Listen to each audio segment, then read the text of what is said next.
السلام عليكم ورحمة الله وبركاته. صديقي الطالب تالتة اعدادي، ازيك عامل ايه؟ يا رب تكون بخير وفي احسن حال. والنهارده بقى ان شاء الله هناخد درس جديد معانا في التاريخ وبعنوان الكفاح الوطني ضد الاحتلال البريطاني. وزي ما انت عارف ان في الدرس اللي فات بريطانيا اللي هي انجلترا جت واحتلت مصر. تعالى بقى لما اقول لك دلوقتي ايه هي حجج بريطانيا عشان تيجي وتحتل مصر. حجج كلها فارغة. اول حاجة رحنا لبريطانيا كده، هو انت يا بريطانيا جيتي واحتلتي مصر ليه؟ فردت كده قالت لهم ده انا عندي حجج كتير جدا. اول حجه فيهم ده انا جاي احمي الخديوي حبيب قلبي توحه. ها توحه؟ هو مين توحه ده؟ الخديوي توفيق يعني، بس هو حبيبي فانا بدلعه، وكمان انا بدعم سلطته. نعم يا ماما. يبقى دلوقتي اول حاجه عندنا هقول له كده حمايه الخديوي وتدعيم سلطته. رقم 2 انا جايه كمان عشان امن حياه الاجانب ومصالحهم اللي موجوده في مصر، لان مصر دلوقتي ما بقتش امان. يبقى رقم 2 تامين حياه الاجانب ومصالحهم في مصر. رقم 3 انا جاي عشان اقضي على الثوره العرابيه، لان دلوقتي الخديوي ما كانش عايز الثوره العرابيه ولا عايز العرابيين. يبقى دلوقتي انا جيت واحتليت مصر عشان 3 حاجات. وهنا يجي سؤال مهم جدا في الامتحان يقول لك كده بما تفسر اسباب احتلال بريطانيا لمصر، او ايه هي حجج بريطانيا لاحتلال مصر. هتقول له احنا عندنا 3. رقم 1 حمايه الخديوي وتدعيم سلطته. رقم 2 تامين حياه الاجانب ومصالحهم. رقم 3 القضاء على الثورة العرابية. يبقى دلوقتي ايه هي الحجج عشان تحتل بريطانيا مصر؟ هقول له كده حماية الخديوي، تدعيم سلطته، تأمين حياة الأجانب ومصالحهم، قضاء على الثورة العرابية، قضاء على ثورة عرابية. دي كده كانت حجج بريطانيا عشان تيجي وتحتل مصر. تعال بقى لما نعرف دلوقتي أحوال مصر تحت الاحتلال البريطاني. بص بقى يا سيدي، فنجل لي بقى عينك كده تمام وطرطق لي ودانك. هنتكلم عن 4 حاجات. اول حاجه عندنا نتكلم عليها وهي الحكم والاداره. رقم 2 الجيش. رقم 3 الحياه النيابيه. رقم 4 الاقتصاد. رقم 5 التعليم. بص يا سيدي، اول حاجه الحكم والاداره، يعني الحكم كان عامل ازاي والاداره الناس اللي كانت بتحكم البلد. بص بقى يا سيدي، بالنسبه للحكم والاداره هقول له كده ان هي اصبح الحكم فيه سلطتين، بدل ما هي هتبقى سلطه واحده هتبقى سلطتين. اول سلطه عندك اسمها السلطه الفعليه، يعني هي اللي بتاخد القرارات وهي اللي في ايديها كل حاجه. والسلطه الثانيه اللي هي سلطه الخديوي. السلطه الفعليه دي قال لك ان هي بتكون متمثله في واحد كده اسمه المعتمد البريطاني، وده بيكون ممثل سلطه الاحتلال في مصر، واسمه اللورد كرومر، وده كان اول معتمد بريطاني في مصر. انما سلطه الخديوي قال لك يا دوبك كانت آلة كاتبه. يعني الكلام ده يا دوبك بتنحصر على التصديق على قرارات سلطات الاحتلال. يعني مثلا اللورد كرومر يجي مثلا الخديوي توفيق يقول له امضي يا اشول انا خدت القرار الفلاني، فتوفيق يمضي. يعني يا دوبك عباره عن آلة كاتبه. يبقى اول حاجه في الحكم والاداره هقول له كده اصبح الحكم فيه سلطتين، سلطه فعليه وسلطه الخديوي. سلطه فعليه ده بيكون معتمد بريطاني اللي هو اللورد كرومر، ده كان اول معتمد بريطاني في مصر. رقم 2 سلطه الخديوي، وقال لك ان ده يا دوبك سلطته التصديق على قرارات سلطات الاحتلال. ده كده رقم 1. رقم 2 الجيش. بص بقى الانجليز عملوا ايه. اول حاجه بيقول لك ان هم عملوا جيش مصري. طيب كويس الحمد لله، ولكن لا يتجاوز عدده 6000 جندي. يبقى عملوا جيش مصري ولكن يا دوبك العدد بتاعه 6000 جندي، اللي هو يلا يا رجاله هنعمل جيش حلو قوي كده 6000 كويسين. رقم 2 عمل قياده الجيش المصري، اكيد بقى ضابط مصري. لا والله، امال ايه؟ قال لك كده ضابط انجليزي. ايه ده؟ يعني تخيل كده ضابط انجليزي هو اللي هيكون ماسك الجيش المصري. الحاله فيها شواذ كده مش نافعه مع بعضيها. بص بقى، قال لك يا دوبك المهمه بتاعته اقرار الامن وحفظ النظام. يبقى دلوقتي هنا يجي لك سؤال مهم جدا يقول لك كده بما تفسر، يقول لك كده اهميه الجيش ايام الاحتلال البريطاني. هقول له كده مهمته اقرار الامن وحفظ النظام. يبقى في الجيش عملوا ايه؟ اقول له كده عملوا جيش مصري لا يتجاوز عدده 6000 جندي. رقم 2 قياده الجيش هتبقى في ضابط انجليزي. طيب تمام. رقم 3 هقول له كده مهمته اقرار الامن وحفظ النظام. طيب الحياه النيابيه بقى اللي هو الدستور. قال لك ان هم اصلا من ايام لما الخديوي هو اللي كان موجود وهو اللي كان في ايديه كل حاجه، وقبل ما الاحتلال البريطاني يدخل عندنا مصر هنا بيقول لك ان هو ما كانش عايز حياه نيابيه. فاول لما يجي هيعمل ايه؟ برافو عليك، هقول له كده الغت مجلس النواب اللي هو كان اتعمل في 1881. وبعد كده انجلترا قالت لك ما تقلقوش انا هعمل لكم شويه مجالس، ولكن المجالس دي سوريه لا قيمه لها. يعني سوريه لا قيمه لها؟ يعني قدام الناس كده تمام احنا عندنا مجلس نيابي، ولكن ما بيننا وما بين بعضينا كده ولا انت هو انا اللي بحكم كل حاجه، انا حاطط لكم بس المجالس دي عشان يبقى في مجالس نيابيه. يبقى اقول له كده انشات مجالس صوريه لا سلطه لها. عندك يا سيدي 3. اول واحد مجلس شورى القوانين، رقم 2 الجمعيه العموميه، رقم 3 الجمعيه التشريعيه. يبقى هي لغت مجلس النواب اللي كان موجود عندنا سنه 1881 اللي اتعمل، وبعد كده عملت لنا مجالس صوريه لا سلطه لها، وهم 3. اول واحد مجلس شورى القوانين، رقم 2 الجمعيه العموميه، رقم 3 الجمعيه التشريعيه. تمام لحد كده؟ تمام وزي الفل. نخش بقى على رابع حاجه، وهي طبعا الاقتصاد اللي هو الزراعه والصناعه والتجاره. بص بقى بريطانيا عملت ايه؟ بيقول لك ان بريطانيا عملت شويه سياسات اقتصاديه ولكن هتخدم مصالح بريطانيا. مش فاهم يعني ايه الكلام ده؟ بص يا سيدي، زرعوا قطن كتير جدا جدا جدا جدا في مصر. طيب هم ليه بيزرعوا قطن كتير جدا في مصر؟ قال لك عشان نوفر ماده خام عشان نوديها للمصانع البريطانيه. ايه ده؟ حركه صايعه جدا. يبقى دلوقتي قال لك ان هم التوسع في زراعه القطن، وطبعا هنا هيجي لك سؤال بما تفسر، هتقول له كده لتوفير الماده الخام اللازمه للمصانع البريطانيه. يبقى دلوقتي مصر تزرع بريطانيا تاخد، مصر تموت وتجوع. ايوه انا عادي يا باشا مفيش مشكله. رقم 2 بيقول لك ان هم حاربوا كمان الصناعه المصريه، وقال لك ان هم سوقوا المنتجات البريطانيه والاجنبيه في السوق المصريه. تخيل مثلا انت كده عندك في السوق المصريه حاجات اجنبيه وحاجات مصريه، فطبعا بقى واحد كده يقول لي يا مستر طبيعي جدا انا اروح اشتري المستورد مش اشتري الحاجات المصريه. يبقى احنا ذات نفسينا كنا بنحارب المنتجات المصريه. يبقى هم عملوا ايه؟ هقول له كده قاموا بمحاربه المنتجات والصناعه المصريه، وقاموا بتسويق المنتجات البريطانيه والاجنبيه في السوق المصريه. طيب انا عايز اعرف بقى ايه هي النتائج اللي ترتبت على السياسه الاقتصاديه اللي الانجليز عملوها هنا في مصر. بص يا سيدي، اول حاجه كده بيقول لك ان ظهرت طبقه جديده ما كانتش موجوده، والطبقه دي بيقول لك ان هي من كبار الملاك والاعيان، ودي اكتر طبقه استفادت من السياسه دي. وبيقول لك كمان ان الطبقه دي كانت مرتبطه ومرتبط نموها الاقتصادي باستمرار بقاء الاحتلال. يعني هي دلوقتي موجوده ببقاء الاحتلال البريطاني. لو الاحتلال البريطاني مشي فبيقول لك ان طبقه الاعيان دي هتمشي معاه، مش هتبقى موجوده. يبقى هنا يجي لك سؤال مهم جدا يقول لك كده ما النتائج المترتبه على السياسه الاقتصاديه للانجليز في مصر. هقول له كده ظهرت طبقه من كبار الملاك والاعيان استفادت من هذه السياسه. رقم 2 ارتبطت هذه الطبقه ونموها الاقتصادي باستمرار بقاء الاحتلال البريطاني. ودي كده كانت رابع حاجه عندنا وهي طبعا الاقتصاد. تعال بقى الخامس حاجه عندنا وهي التعليم. بص بقى قال لك ان هو بقى زبادي لبن تمر هندي كله ماشي على بعض. عمل ايه يعني؟ اول حاجه اهملوا التعليم، مفيش تعليم، مفيش حد هيتعلم هنا. مش بس كده، ده كمان عملوه بمصروفات مرتفعه جدا جدا جدا الى من استطاع اليه سبيلا، اللي معاه فلوس بس اللي هيتعلم. وبعد كده بيقول لك كمان ان هم حصروه في فئه معينه، يعني فئه معينه من الشعب المصري هي اللي هتتعلم. مش بس كده، ده كمان الناس اللي هتتعلم بيقول لك ان الهدف من التعليم في الوقت ده يا دوبك هنخرج مجموعه كده من الموظفين هيشتغلوا عندنا في الادارات وكمان المصالح الحكوميه. يبقى دلوقتي في التعليم عملوا ايه؟ عملوا حاجتين. رقم 1 هقول له كده اهمل الانجليزي التعليم المصري وجعلوه بمصروفات مرتفعه وحصروه في فئه قليله. رقم 2 جعل الانجليز الهدف من التعليم تخريج مجموعه من الموظفين للعمل في الادارات والمصالح الحكوميه. تمام لحد كده؟ تمام.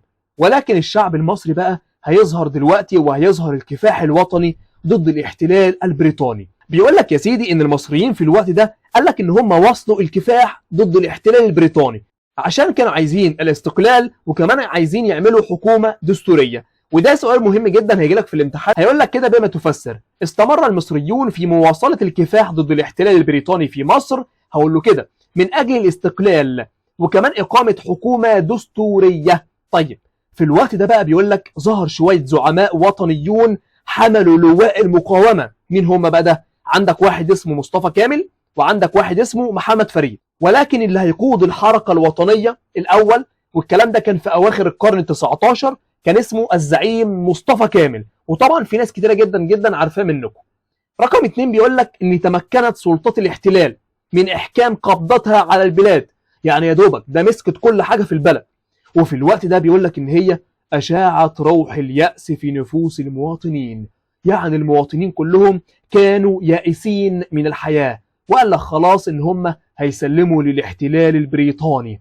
ولكن مصطفى كامل مش هيسكت على الكلام ده، لان هو هيقود الحركه الوطنيه، فعشان كده احنا سميناه بباعث الحركه الوطنيه. والكلام ده كله كان سنه 1874 لحد سنه 1908. يبقى دلوقتي هو قاد الحركه الوطنيه في اواخر القرن 19، ودي مهمه جدا جدا جدا. بص بقى يا سيدي، هنتكلم عن اعماله. له اعمال داخليا وله اعمال خارجيا. داخليا يعني داخل مصر، خارجيا يعني خارج مصر. طيب داخليا عمل ايه؟ اول حاجه بيقول لك ان من خلال خطب مصطفى كامل ومن خلال مقالاته بيقول لك ان هو بدأ اللي هو يحث المصريين على التمسك بالوحده الوطنيه، وكمان بيقول لك كده الاخلاص لمصر، وبيحارب اليأس، وكمان استثارة روح الكرامه في نفوس المصريين. يبقى دلوقتي من خلال خطب ومقالات مصطفى كامل بيقول لك ان هم بيتمسكوا بالوحده الوطنيه. رقم 2 الاخلاص لمصر. رقم 3 محاربه اليأس واستثارة روح الكرامه في نفوس المصريين. رقم 2 بيقول لك ان مصطفى كامل كان بيطالب بالدستور، لان زي ما انت عارف ان الاحتلال البريطاني اول لما جه لغى مجلس النواب وما كانش فيه دستور ولا اي حاجه. رقم 3 بيقول لك ان هو عمل جريده كده اسمها جريده اللواء، ودي كانت سنه 1900. وكمان عمل لك كده حزب اسمه الحزب الوطني، ده سنه 1907. وبعد كده اخر عمل ليه بيقول لك ان هو طالب بانشاء الجامعه المصريه، الكلام ده كان سنه 1908 اللي هي جامعه القاهره حاليا.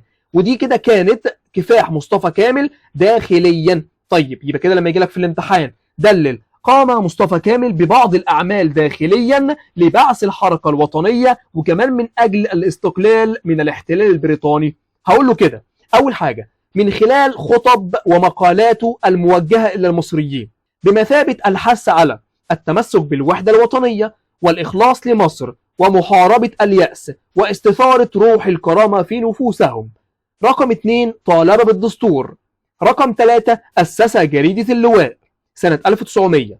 رقم 4 أسس الحزب الوطني سنة 1907.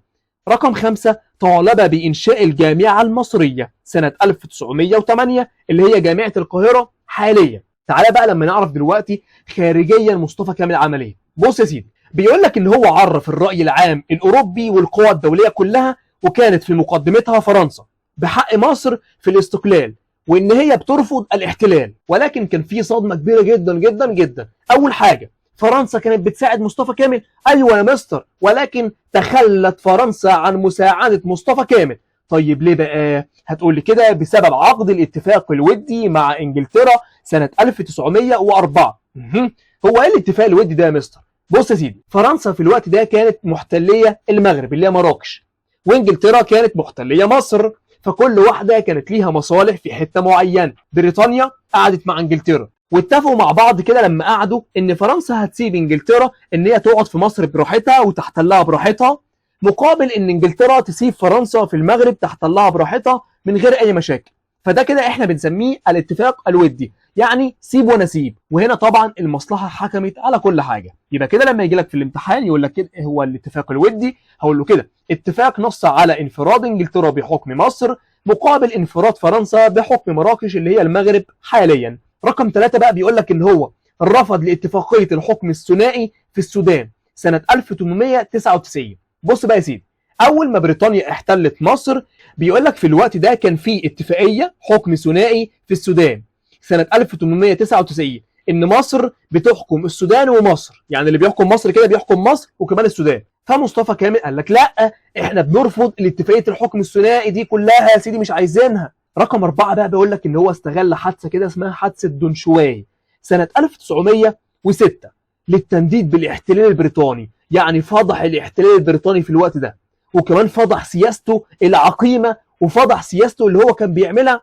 في مصر عندنا هنا. فايه اللي حصل بقى؟ بيقول لك كده ده ادى لاستقاله اللورد كرومر اللي هو كان المعتمد البريطاني. يبقى هنا يجي لك سؤال مهم جدا، ما النتائج المترتبه على حادثه دونشواي؟ هقول له كده ادى الى استقاله اللورد كرومر اللي هو المعتمد البريطاني، ودي كده كانت اعمال مصطفى كامل الداخليه والخارجيه. رقم 2 عندنا بقى وهي كفاح محمد فريد. الراجل ده بصراحه نحس جدا. طيب ليه؟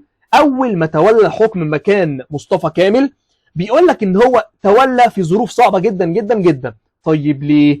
الخديوي عباس حلمي الثاني في بدايه الامر كان بيساعد الحركه الوطنيه، ولكن اول ما جه محمد فريد بيقول لك ان هو تحول الخديوي عباس حلمي الثاني عن مؤازره يعني تأييد الحركه الوطنيه، وقال لك الى موالاه الاحتلال البريطاني، يعني هيبقى مع الاحتلال البريطاني. فطبعا دلوقتي محمد فريد ما بقاش يجاهد ضد الاحتلال البريطاني فقط، لا ده بقى يجاهد ضد الاحتلال البريطاني وكمان بيجاهد ضد الخديوي، الاثنين في وقت واحد، وكمان بيطالب بالجلاء والدستور. يبقى هنا سؤال مهم جدا هيقول لك كده بما تفسر: تولى محمد فريد رئاسة الحزب الوطني في ظروف صعبة. هقول له كده بسبب تحول الخديوي عباس حلمي الثاني عن مؤازرة وتأييد الحركة الوطنية إلى موالاة الاحتلال البريطاني.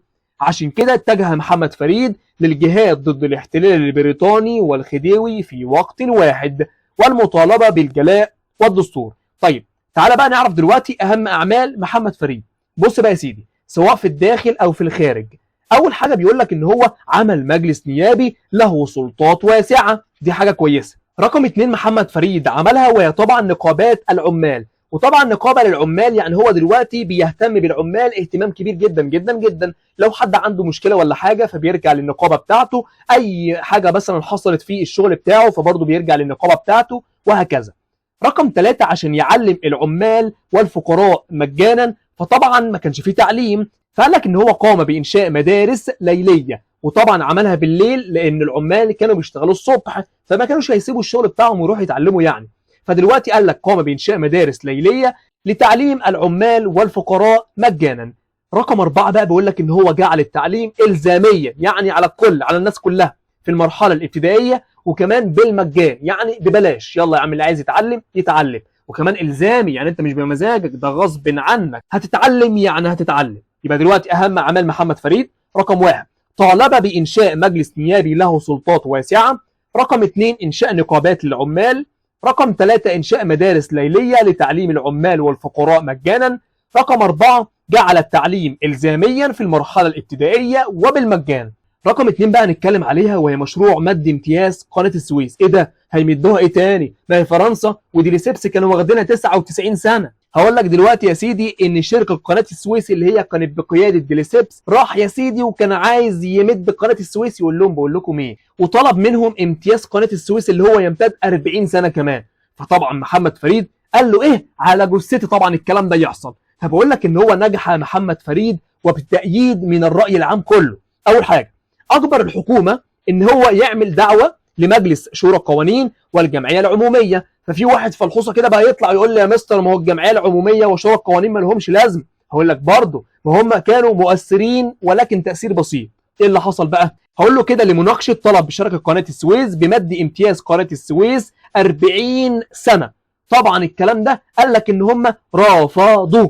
هقول له كده ادى الى رفض الحكومه المصريه لطلب الشركه. وطبعا محمد فريد كان له دور كبير جدا جدا جدا ان قناه السويس ما تمتدش 40 سنه ثانيه، والا كانت مشكله وفضيحه كبيره جدا.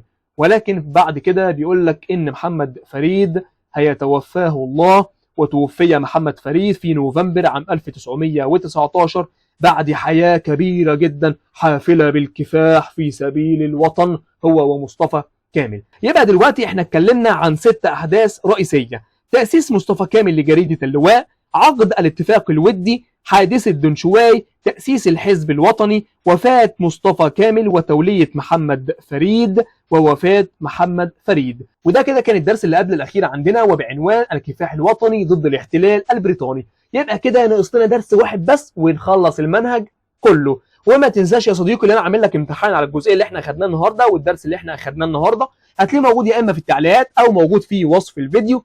خش وحل الامتحان حالا، وبعد كده نزله على جروب الفيسبوك بتاعي طلاب مستر عمرو عبد العليم بسهوله. والسلام عليكم ورحمه الله وبركاته. سلام.